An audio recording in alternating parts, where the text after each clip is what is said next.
I'm Officer Yehoshua with Israel United in Christ with a very important announcement for the people of Vanuatu. Now, you may not have heard this before, but you're going to learn today that your history is in the Bible. That's right. Your history is in the Bible. Now, Vanuatu, for those who have not heard of it, is an archipelago, which is a chain of islands found in Melanesia, which is a sub-region of Oceania. Now, Christ, out of his own mouth, told us that the real Jews, the Israelites, would not be found in their homeland in the last days. He said that they would be scattered. Now, I want to read it for you, because I don't want you to take my word for it. Let's let the Lord speak for himself. In the book of Luke, chapter 21, verse 24, it says, "And they shall fall by the edge of the sword, and shall be led away captive into all nations.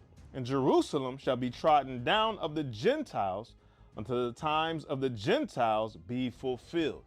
The times of the Gentiles will not be fulfilled until Christ returns for his second coming.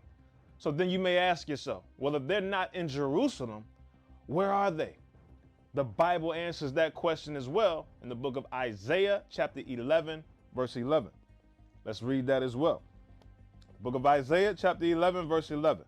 "And it shall come to pass in that day that the Lord shall set his hand again, the second time, to recover the remnant of his people, which shall be left from Assyria, and from Egypt, and from Pathros, and from Cush, and from Elam, and from Shinar, and from Hamath, and from the islands of the sea."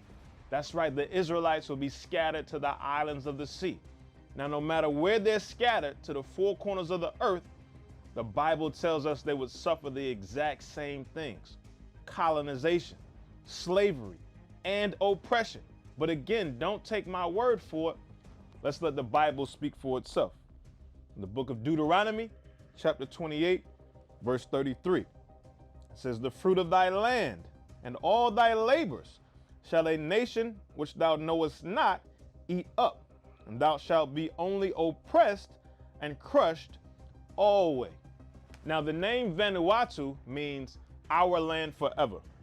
And the only race of people that God promised any land forever are the Israelites. That's right.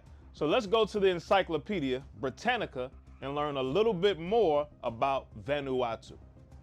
We'll read just a few points. It says, European contact began with the Portuguese explorer Pedro Fernandes de Queiroz in 1606. Followed by the French navigator Louis Antoine de Bougainville in 1768, and the British captain James Cook in 1774. Now, why were there so many European explorers going to these islands? I'll tell you why, because the Bible already said the Israelites will be scattered to the islands of the sea. The same way Christopher Columbus was looking for the scattered Israelites, so were these explorers looking for the same thing. It says Cook mapped the island group and named it New Hebrides. We're going to talk more about that. European missionaries and sandalwood traders settled on the fringes of the islands from the 1840s, but their impact on the indigenous people was minimal. So let's learn a little bit more about that term, New Hebrides, New Hebrides. Just gave y'all a clue right there. All right.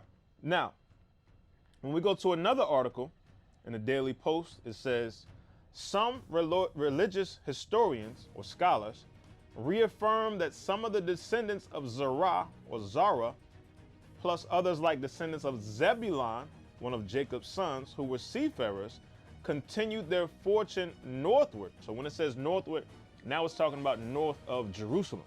All right.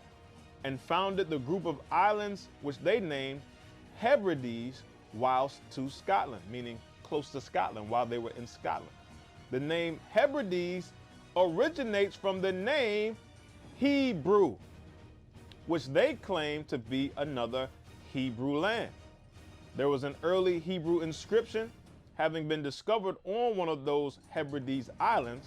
So these 5 places, Zaragoza, Ebro, Hibiri, Heberland and Hebrides are all named after the Hebrews. So scholars know that the Hebrews migrated to the islands around Scotland, and they called those islands Hebrides or Hebrew lands. All right, now it says when Captain James Cook, that we just read about in the Britannica, saw our group of islands, the archipelago, they looked like those Hebrides Islands to the northwest of Scotland. So he named it the New Hebrides.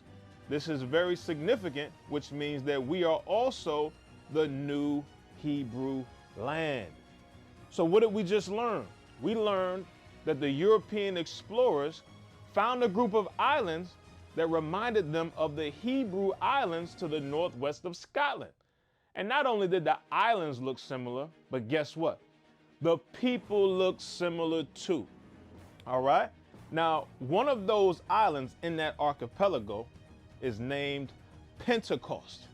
And that is very, very significant, because when we read in the scriptures about Pentecost, Christianity has used that to start a religion or a denomination called Pentecostal that anybody could be a part of. But biblically in Acts chapter 2, what are we reading about when we read about Pentecost? Especially now understanding Pentecost is an island found in the New Hebrew land. Now let's go to the scriptures where we'll find out about the feast day called Pentecost, that just so happens to be the name of one of the islands of Vanuatu, which used to be called New Hebrides or the New Hebrew land. So in the New Testament, the book of Acts chapter 2, which is ever so famous, verse 1, it says, "And when the day of Pentecost was fully come, they were all with one accord in one place." Now, who is the they that were in one accord in one place? Well, verse 5 is going to tell you. It says, "And there were dwelling at Jerusalem Jews." Jews are who were dwelling at Jerusalem, celebrating the feast of Pentecost. Devout men out of every nation under heaven. Now, when we jump over to Acts chapter 20, we read about Pentecost again. And guess who was celebrating? The book of Acts chapter 20, verse 16, it says, "For Paul had determined to sail by Ephesus, because he would not spend the time in Asia, for he hasted, if it were possible for him, to be at Jerusalem the day of Pentecost." Now, why was it so important for Paul, who according to Romans 11 was an Israelite from the tribe of Benjamin, and all these other Jews, according to Acts chapter 2, verse 5, to be at Jerusalem for Pentecost? The answer can be found in the Bible. Because we're not reading about a religion of Christianity, we're reading about a feast day of the Hebrews, of the Israelites. So when we go to Deuteronomy chapter 16, verse 16, it says, "3 times in a year shall all thy males appear before the Lord thy God, in the place which he shall choose." That place was Jerusalem. The Feast of Unleavened Bread, and in the Feast of Weeks, which became known as Pentecost, and in the Feast of Tabernacles. And they shall not appear before the Lord empty. Now, the word Pentecost can't be found in the Old Testament, because the Old Testament was written in Hebrew. Pentecost is a Greek word that means 50th day. Penta, 50th, cost, day. Now, where can we read about 50 days and a celebration in the Bible? Well, we're going to go one book over to the book of Leviticus, chapter 23. We're going to start at verse 2. It says, "Speak unto the children of Israel." So Leviticus 23, along with the rest of the Bible, is only being spoken to the children of Israel, even the ones scattered in the islands of the sea. "And say unto them concerning the feast of the Lord, which ye shall proclaim to be holy convocations, even these are my feasts." Now, there's tons of feasts here, but we're just going to read about one that became known as Pentecost. So in verse 15, after the Passover, or the Feast of Unleavened Bread, it says, and ye shall count unto you from the morrow after the Sabbath, from the day that ye brought the sheaf of the wave offering, 7 Sabbaths. So 7 Sabbaths is 7 weeks. 7 days in a week, 7 Sabbaths makes 49 days. 7 Sabbaths shall be complete, even unto the morrow after the 7th Sabbath. So the morrow after the 7th Sabbath adds 1 more day, 49 plus 1 now. Even unto the morrow after the 7th Sabbath shall ye number 50 days. So this is where we read about Pentecost. In Hebrew, it's not called Pentecost, but we read about it in Leviticus 23. Ye shall number 50 days, and ye shall offer a new meat offering unto the Lord. So who is it that was celebrating Pentecost in Acts chapter 2? It was the Hebrews. It was the Jews. And according to Isaiah chapter 11, those same Jews will be scattered to the islands of the sea. So what did we learn today? We learned that Pentecost is a feast day of the Israelites. And it's not a coincidence that Pentecost is the name of one of the islands found in the new Hebrew land that commonly has now become known as Vanuatu. So what must you do as the people of Vanuatu? You must acknowledge that your history is in the Bible, and you must return back to God as the children of Israel to keep his commandments in the faith of Jesus Christ, the Black Messiah. And with that, we say shalom. What is a nation?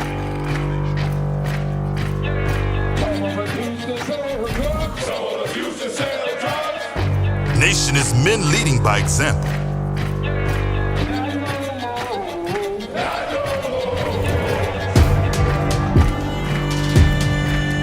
Nation is family.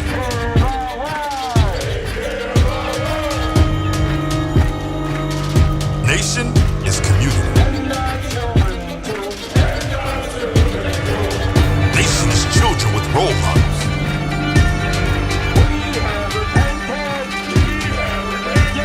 Nation is unity.